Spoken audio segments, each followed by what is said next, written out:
हमारे यहाँ अक्सर लोग पेट में दर्द, गैस, डायरिया या कॉन्स्टिपेशन जैसे मसाइल की शिकायत कर रहे होते हैं और उनके ये मसाइल बगैर किसी मेडिसिन के ठीक भी हो जाते हैं, लेकिन कुछ दिनों बाद उनको दोबारा से इन मसाइल का सामना करना पड़ता है और ये सिलसिला चलता रहता है, जिसकी वजह से उनकी डेली एक्टिविटीज़ और हेल्थ स्टेटस भी डिस्टर्ब हो रहा होता है। इन तमाम मसाइल को IBS यानी इरिटेबल बाउल सिंड्रोम का नाम दिया जाता है, जिसमें ज़ाहरी तौर पे आपको कोई बीमारी नहीं होती है, लेकिन क्या होता है कि आपकी बड़ी आंत के जो मसल्स हैं वो वीक हो जाते हैं। उसकी वजह से आपकी बाउल मूवमेंट डिस्टर्ब होती है, डायरिया और कॉन्स्टिपेशन जैसे मसाइल हो सकते हैं। आज की वीडियो में हम IBS पे डिटेल में बात करेंगे कि इसके कॉजेज़ क्या हो सकते हैं, इसकी अलामात क्या हैं, फूड के थ्रू इसका ट्रीटमेंट कैसे किया जा सकता है, और आज की वीडियो पूरी देखने के बाद आप इस काबिल हो सकते हैं कि आप घर पे IBS का खुद ट्रीटमेंट कर सकते हैं। ट्रीटमेंट से पहले ये जानना ज़रूरी है कि आपको किस टाइप का IBS है, ताकि आप अच्छे तरीके से अपना ट्रीटमेंट कर सकें। तो IBS की मेजरली 3 टाइप्स होती हैं: IBS with predominant diarrhoea, IBS with predominant constipation and mixed IBS।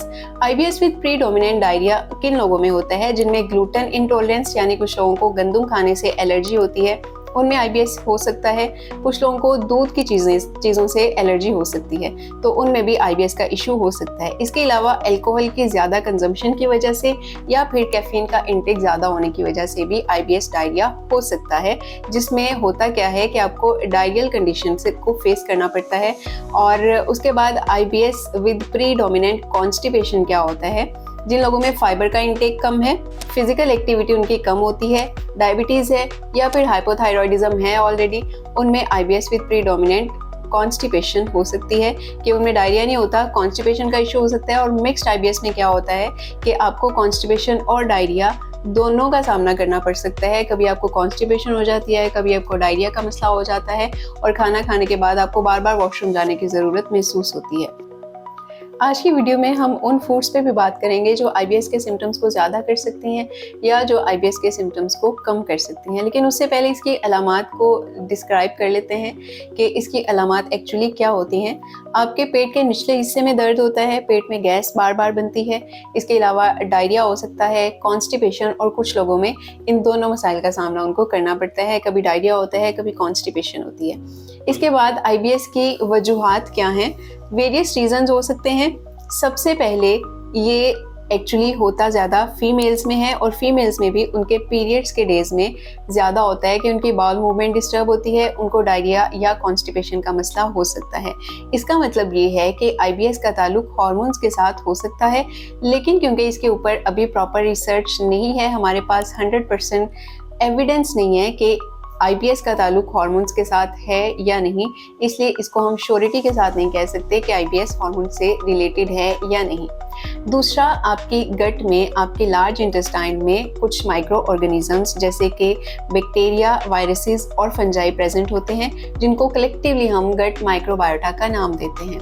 Gut microbiota का आपकी बॉडी में मेजर रोल होता है आपके हेल्थ स्टेटस को मेंटेन करने में। इवन आपके इम्यून सिस्टम पे भी उनका बहुत ज़्यादा इफेक्ट होता है।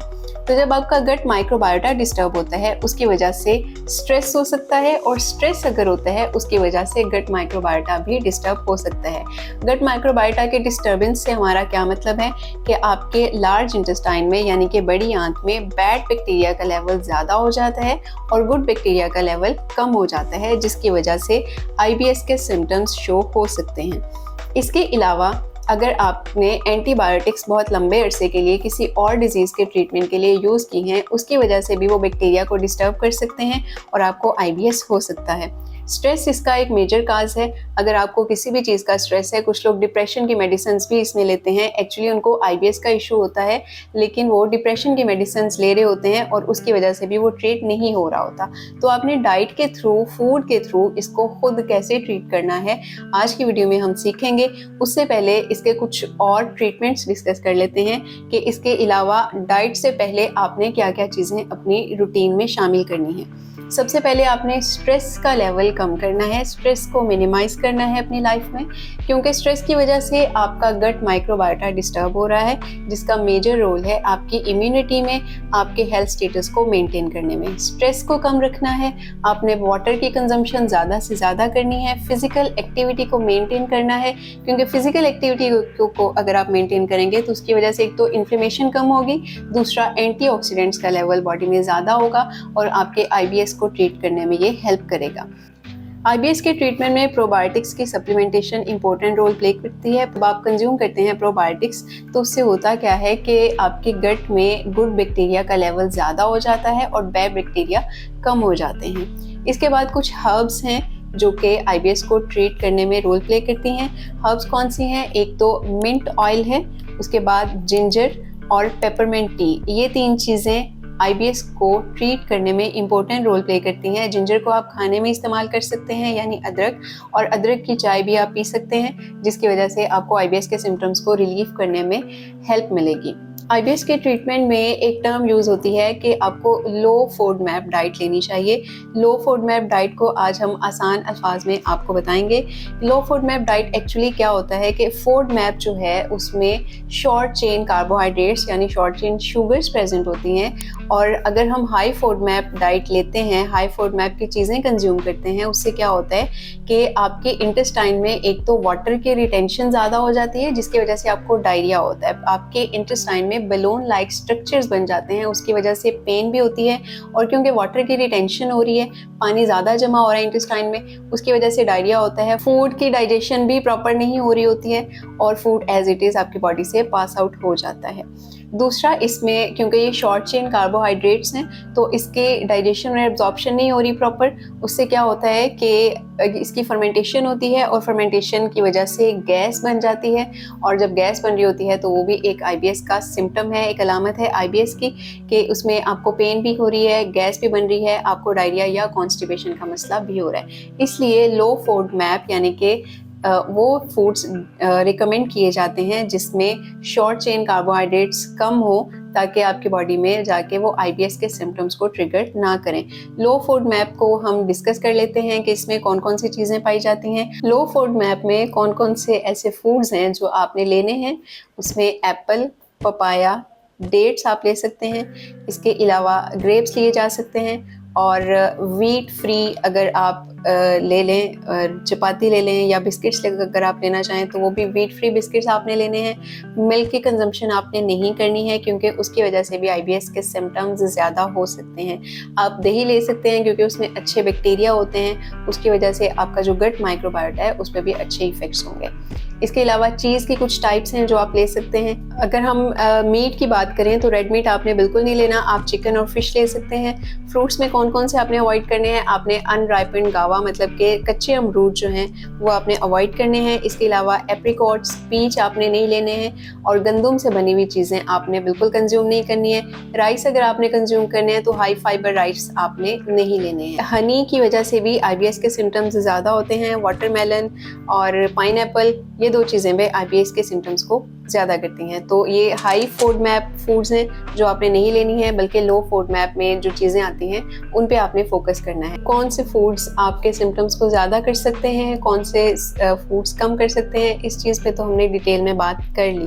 बाकी सबके लिए सिम्टम्स भी डिफरेंट होते हैं, उसके रीजंस भी डिफरेंट होते हैं। कुछ लोगों को वीट से मसला होता है, राइस से नहीं होता, लेकिन कुछ लोगों को राइस से होता है, वीट से नहीं होता।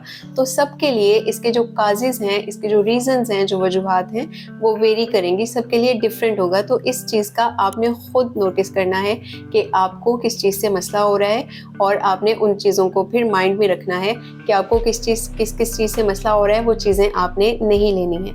आप किस तरह से उसको याद रख सकते हैं? आपने करना ये है कि डेली बेसिस पे आप जो चीज़ें ले रहे हैं आपने वो लिख लेनी है, और उसके बाद उसकी वजह से आपकी बॉडी पे जो इफ़ेक्ट्स आ रहे हैं, मिसाल के तौर पे अगर आपने किसी दिन गंदम की रोटी ली है और उसकी वजह से आपको डायरिया या कॉन्स्टिपेशन का इशू हो गया है, तो आपने वो चीज़ें लिख लेनी है कि आपको किस किस चीज़ से मसला हो रहा है, ताकि फ्यूचर में आपको याद रहे कि मैंने ये चीज़ नहीं लेनी है। क्योंकि एलर्जिक रिएक्शन का जो बेस्ट ट्रीटमेंट होता है वो यही होता है कि उस चीज़ को अवॉइड किया जाए। तो आपके लिए कौन सी चीज़ें हैं जिनसे आपको मसला हो रहा है और आपने उनको अवॉइड करना है या आपने खुद नोट करना है। कोई भी डॉक्टर इसको अच्छे से डायग्नोज नहीं कर सकता है, क्योंकि इसके सिम्टम्स, इसके रीजंस हर पर्सन में वेरी करते हैं। तो इसमें आप खुद अपने डॉक्टर हैं, आपने खुद ये डायग्नोज करना है कि आपको किस चीज़ से इशू हो रहा है और उस चीज़ को आपने खुद अवॉइड करना है, ताकि आप इसके सिम्टम्स को ट्रीट कर सकें। अगर आप भी उन लोगों में से हैं जिनको IBS का सामना करना पड़ रहा है, तो कमेंट सेक्शन में लाजमी मेंशन कीजिएगा कि आपको किस किस चीज़ से इशू हो रहा है, क्या क्या एलर्जिक रिएक्शंस हैं और आपके सिम्टम्स क्या हैं। अगर आपको ये वीडियो पसंद आए तो इसको लाइक करें और ऐसी मज़ीद इंफॉर्मेटिव वीडियोस देखने के लिए इस चैनल को सब्सक्राइब करें।